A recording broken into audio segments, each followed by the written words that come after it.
Invité du jour, les amis, nous recevons ce soir la romancière et journaliste Ariane Bois, qui publie son 6e roman, L'île aux enfants, aux éditions Bellefond.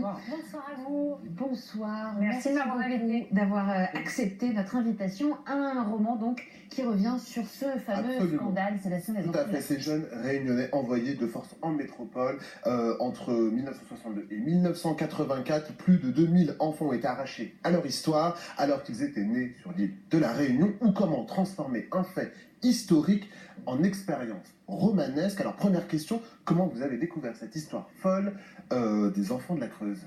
Alors mon père travaillait dans les Antilles, en Martinique et en Guadeloupe, et il m'avait raconté l'histoire d'un enfant martiniquais qui avait été pris à cette occasion. Et puis j'ai lu, j'ai rencontré des témoins, et j'ai eu envie de m'intéresser à cette histoire de très près. On va regarder justement un extrait de JT pour un peu comprendre un peu toutes les thématiques de cette histoire. Regardez.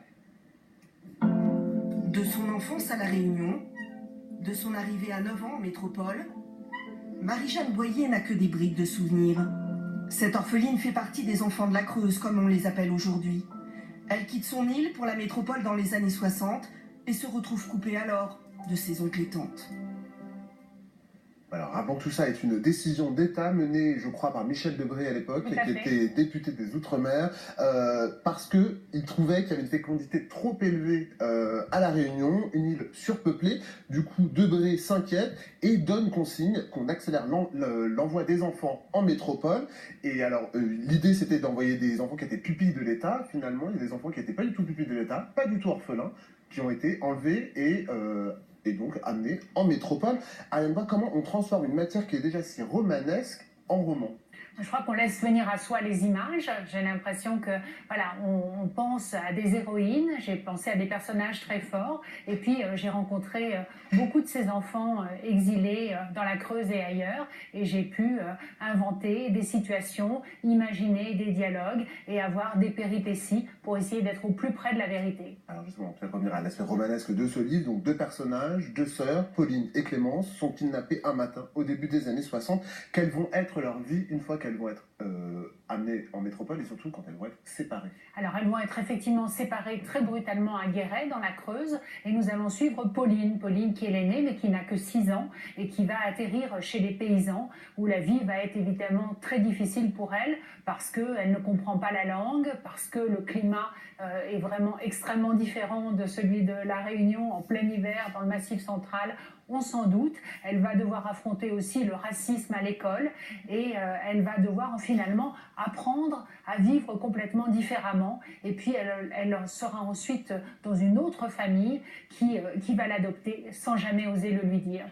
Ce qui est beau, c'est de voir cette histoire racontée par deux femmes, deux sœurs, en tout cas vécue par deux femmes, deux sœurs. Est-ce que c'était important de placer cette histoire du point de vue du féminin?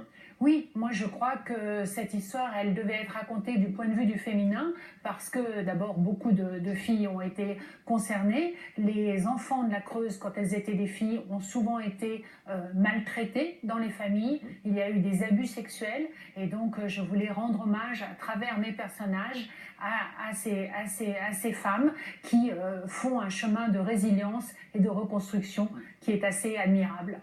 Un traumatisme qui doit être soigné, comme nous le rappelle Valérie Hanson, porte-parole de la Fédération des enfants déracinés d'Outre-mer. Écoutez-la.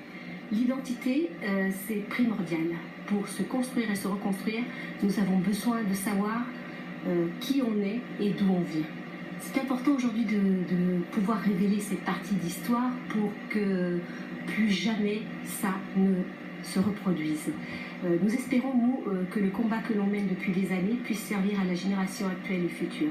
Et il est important aussi, nous, les victimes, qu'on puisse avancer vers le chemin de la résilience. Donc il faut que l'on en parle, il faut qu'on parle de cette histoire, il faut que l'on parle de ce traumatisme, parce qu'il faut savoir qu'il y a quand même beaucoup de victimes qui souffrent.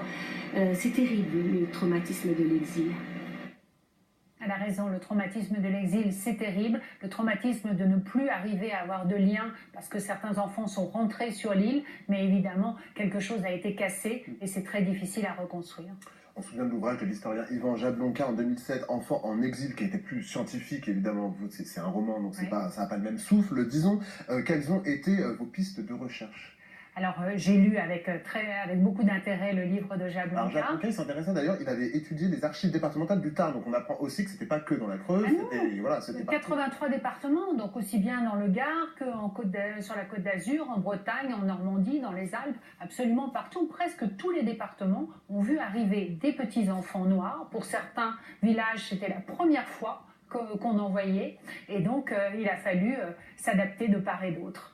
Et comment c'était justifié aussi? Comment ça c'était justifié auprès des enfants, auprès des populations autour? Enfin, comment on justifie? Je crois qu'on disait très peu de choses. À cette époque-là, on ne parlait pas de transparence. L'État annonçait juste que dans les administrations, des enfants allaient arriver et donc que des paysans pouvaient les abriter. Les plus petits ont été adoptés, les plus grands ont été mis au travail. Certains sont devenus des véritables esclaves des temps modernes. Et qu'est-ce qu'on expliquait aux familles de ces enfants? Puisque comme le rappelait Sébastien tout à l'heure, ces enfants n'étaient pas tous orphelins, loin de là. Alors aux familles de la Réunion? Oui. Ou aux familles...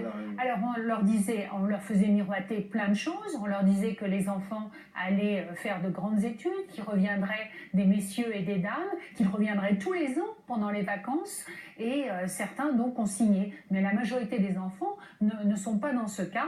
Les enfants ont été purement et simplement kidnappés et les fonctionnaires ont signé à la place des parents. Moi, j'ai pu regarder les papiers et j'ai vu que c'était la même signature pour le papa et pour la maman. On va écouter quelqu'un que vous connaissez bien, c'est votre mari, François Elron, qui nous parle de votre livre. Écoutez-le. Il y a un vieux proverbe qui dit que pour que l'arbre pousse haut, il faut que les racines soient profondes. Et c'est un peu ça. Ces enfants ont été déracinés, on les a arrachés à leur milieu, à leur culture, à leur tradition. Et c'est la source de la plupart de leur traumatisme. D'ailleurs, comme les enfants cachés juifs pendant la guerre, qui ont changé d'identité. Et en plus, pour les enfants de la Réunion, ils ont été confrontés au racisme. Parce que petit enfant noir dans les villages de la Creuse ou de la Corrèze dans les années 60, c'était pas très simple. Et il y a eu énormément de souffrance. Je voulais savoir comment ce roman il s'intégrait dans votre carrière d'écrivain à vous. Est-ce qu'il y avait quelque chose, est-ce que ça résonne aussi avec votre histoire personnelle, avec ce qui vous travaille en tout cas dans Oui, moi littéraire? j'ai écrit 3 livres sur la Shoah et plus spécifiquement sur les enfants cachés juifs pendant la guerre, et je trouvais qu'effectivement ces enfants de la Réunion avaient vécu une situation évidemment différente puisqu'on n'est pas en temps de guerre, qu'ils ne sont pas menacés de mort et de déportation, mais qui est comparable par l'exil, par le déracinement, par l'obligation surtout de devenir autre. On leur a demandé de changer. Ils n'avaient rien demandé. On est venu les prendre et on a décidé que ces enfants-là auraient un autre prénom, auraient un autre nom et devraient se conforter à ces familles. C'est un véritable vol d'enfants. Est-ce que vous diriez que le travail de recherche est terminé autour de cette histoire? Je crois que beaucoup a été fait. Je crois que le gouvernement et l'administration française ont véritablement reconnu beaucoup de choses. Je crois qu'il faut maintenant que ce soit expliqué dans les écoles, dans les collèges, et que cela fasse partie de notre histoire. Pourquoi pas des monuments, un monument pour commémorer cet exil-là. Ce livre est déjà peut-être un monument. Je voulais en finir avec un mot de Valérie Hanson à propos de ce livre. Pardon, écoutez-la. Au travers des ouvrages comme L'île aux enfants d'Ariane, je ferai passer un message, et surtout aux parents adoptifs, puisque cela me concerne, ne mentez jamais à vos enfants. Et surtout, merci Ariane, merci pour le travail que tu as accompli. Ça va nous permettre d'avancer et de faire connaître encore plus cette histoire qui est la nôtre.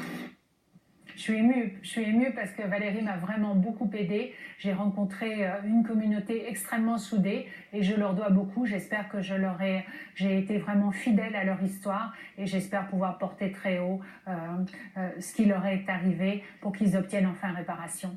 L'île aux enfants, c'est donc le titre de ce 6e roman Ariane Bois qui vient d'être publié aux éditions Bellefond. Je l'ai dit tout à l'heure, vous restez avec nous jusqu'à la fin de cette émission. Vous avez des projets, vous faites bouger les choses du côté de chez vous. Vous nous le faites